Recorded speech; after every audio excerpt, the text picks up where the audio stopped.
단위 분석 사례에 대해서 설명드리도록 하겠습니다. 가구 단위 분석은 가구별, 소득 등 라이프 스타일 데이터 기반에서 업무 활용 사례로 구성하였습니다. 가구 소득과 소비 지출 등 라이프 스타일 DB 구축 중 가구별 소득과 소비 지출 추계와 활용 방안입니다. 행정안전부의 주민등록 인구, 국토부의 공동주택정보, 통계청의 가계동향 조사를 융복합하여 미래 연령별 인구 추계, 가구별 거주 수준, 소득 수준 통계를 추계합니다. 추계 데이터 기반에서 연령별 돌봄 대상 분류와 구축, 가구 유형별 돌봄 대상 분류와 구축, 지역별 인구, 가구, 소득, 소비 등 파생 데이터를 생성합니다.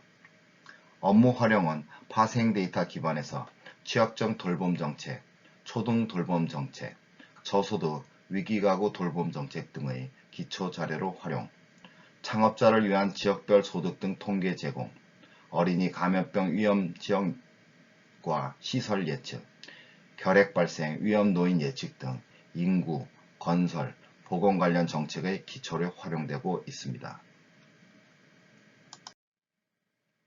가구의 소득 추계 데이터의 품질은 모평균 추적 산출식에 의해 측정하며 약 플러스 마이너스 6.01%이며 가구의 소득은 아파트 동호 단위로 추계됩니다.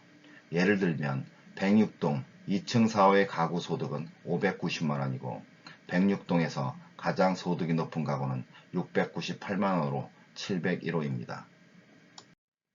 106동 204호의 가구 특성을 분석한 결과입니다.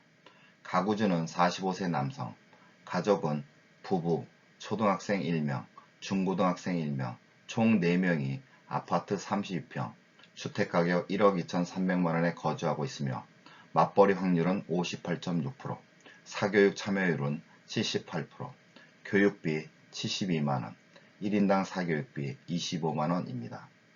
총 가구의 소득은 590만원, 소비 지출은 415만원이며 교육비 72만원, 음식 숙박 58만원, 교통 53만원, 식료품 및 비주류 음료 52만원, 오락문화 33만원 등 총 415만원을 지출하고 있습니다.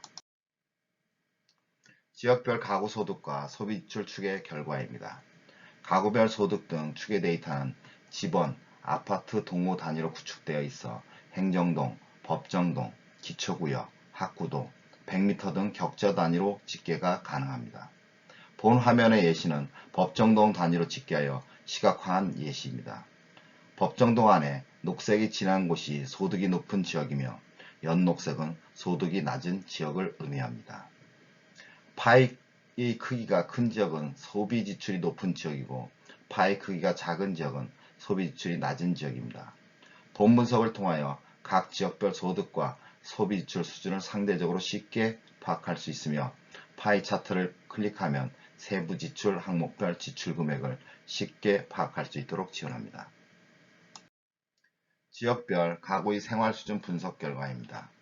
지역의 가구 수준을 파악하기 위한 변수로 가구 원수, 가구주 연령, 거주 면적, 거주 가격, 소득, 자동차 보유 대수, 맞벌이 비율, 사교육률을 선정하였습니다.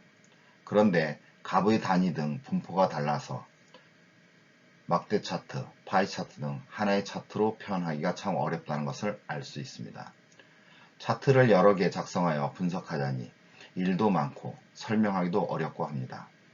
이를 해결하기 위해서는 변수의 값 단위 분포를 표준화하여 분석할 수 있다면 정말 좋을 것 같습니다.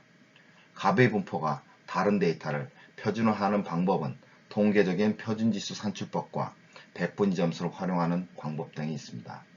실무적으로는 백분위 점수 활용 방법을 추천드립니다. 백분위 점수 산출법을 활용하여 지도 위에 레이더 차트로 시각화한 예입니다. 빨간색 외곽을 꽉 채운 지역은 가구의 생활 수준이 매우 높은 지역이고 빨간색 외곽의 공간이 작은 지역은 생활 수준이 낮은 지역이며 특정 항목의 공간이 작은 지역은 해당 항목의 생활 수준이 낮다는 것을 의미합니다. 본 시각화 기법을 행정 업무에 잘 활용하시면 지역 간 복지 등 행정정책의 불균형을 쉽게 파악할 수 있습니다. 초등학생 밀도와 맞벌이 비율 분석입니다. 초등학생이 어느 지역에 밀집하고 있으며 지역별 가구의 맞벌이 비율은 어떤지를 분석한 예입니다. 초등학생 밀도가 높은 지역을 히트맵을 이용하여 붉은색으로 표현하였고, 맞벌이 비율이 높은 지역은 원이 큰 지역으로 표시하였습니다. 이를 통하여 초등학생 밀도와 맞벌이 비율과의 상관 특성을 쉽게 파악할 수 있습니다. 돌봄 유형별 미래인구 추계입니다. 향후 5년간 취약정 아동수, 초등학생 수, 중고등학생 수, 청년 수, 중장년 수, 노인 수, 80세 이상 고령자 수 등 돌봄 유형별로 추계하고 지역별로 막대 차트로 시각한 예입니다. 신창동의 경우 취약정 아동수가 향후 5년간 급감하고 노인 수는 급증한다는 것을 쉽게 파악할 수 있습니다. 신창동 지역은 취약전 아동수가 급감하는데 취약전 아동에 대한 시설을 민원 등의 이유로 증가시키거나 노인 인구수가 급증하는데 노인시설 등 복지 예산을 급감한다면 어떻게 되겠습니까? 미래 돌봄 유형별 인구 중간 분석은 지역별 합리적인 인구 관련 정책 수립에 활용되고 있습니다. 가구 단위 돌봄 대상자 분류입니다.